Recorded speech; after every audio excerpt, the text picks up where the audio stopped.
I've got Angela Stewart with me from Manx Voices and Christine Collister. Fastomight to both of you. Hello, darling. It's lovely to have you both here, and we're talking about a concert that you're both very much involved with. Angela, I'll come to you first because this is a Manx Voices concert, but with guests in a way, isn't it? That's right. So obviously we've talked about Manx Voices before, but for those who don't know, just tell us who or what is Manx Voices? Well, Manx Voices started out as the Manx Girls Choir back in the 1950s with Harry Pickard, and it was inherited by Alan Pickard, and then 20 years ago it was inherited by me, mainly because sort of default action, there was nobody else to take it on. So I volunteered to do it for a short time while we found somebody better, and I'm still doing it 20 years on. So it's a ladies' choir. There's about 40 of us, but there may not be quite so many singing in the concert.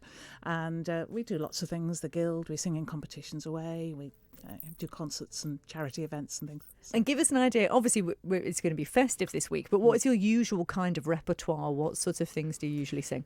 It's really mixed. We do folk songs and we do some contemporary composers for upper voice choral.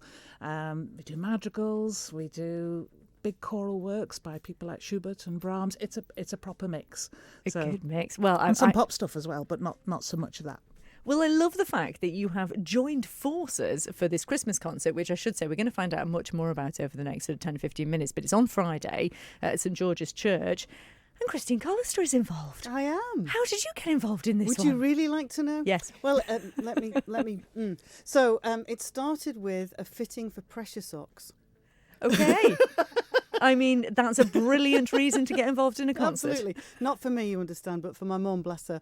A few months ago, before she went into full-time care, she had an appointment to be fitted for pressure socks, and the very lovely nurse, Sarah, noticed my name on Mum's notes, and she said, "Oh, you're not the singer then?" Because I had my married name is Collister Miller, and I went, "Oh no, I am." She went, "Oh, do you ever collaborate?" I sing in a choir. Do you ever collaborate with choirs? I said, "I've never been asked."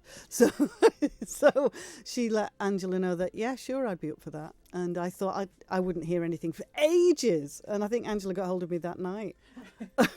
And so we started going, well, I can do this, I can't do that. I didn't think I'd be able to do much in the way of rehearsal because at the time I was still living with Mum, bless her.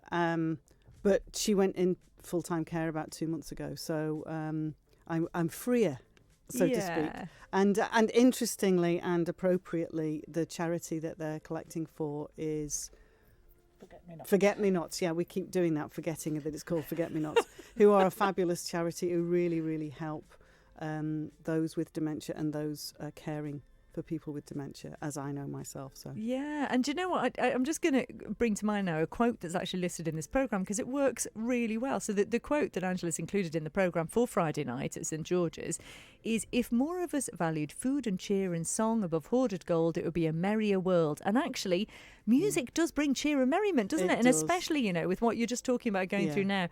Obviously your mum is brilliantly cared for now, but it has given you a freedom to do what you love, and it must feel fantastic.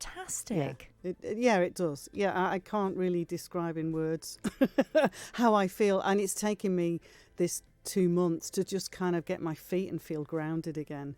And I see my mum, a couple of times a week, and she's doing great. In fact, she's doing better now than she was. So she's having a bit of a renaissance, which is absolutely wonderful. Oh, that's so lovely. Yeah. So, Angela, then, how have you approached sort of incorporating Christine, I suppose, into what you were doing with regards to music already? Well, we always have a theme for our Christmas concert, and this year it's Christmas music from the British Isles. So we already had some things, and I thought, oh, that might be nice if Christine sang the verse lines and we put in the chorus, which is there's an Orkney song, a Hebridean song that we sing, Christ Child's Lullaby, and so she'll be involved in that. And then I just went around the British Isles making sure I represented everywhere. So we've got a Cornish piece, a Welsh piece, a couple of Irish pieces, and obviously some Manx and English pieces. So we've covered everywhere. How beautiful. And there's also some original music, which we're going to talk about more in a moment. However, Christine might have... do you know that she recorded a bit of your rehearsal last week? Oh, yes, she did ask. Yes, OK. Thought I'd better check because she's given me some recordings here.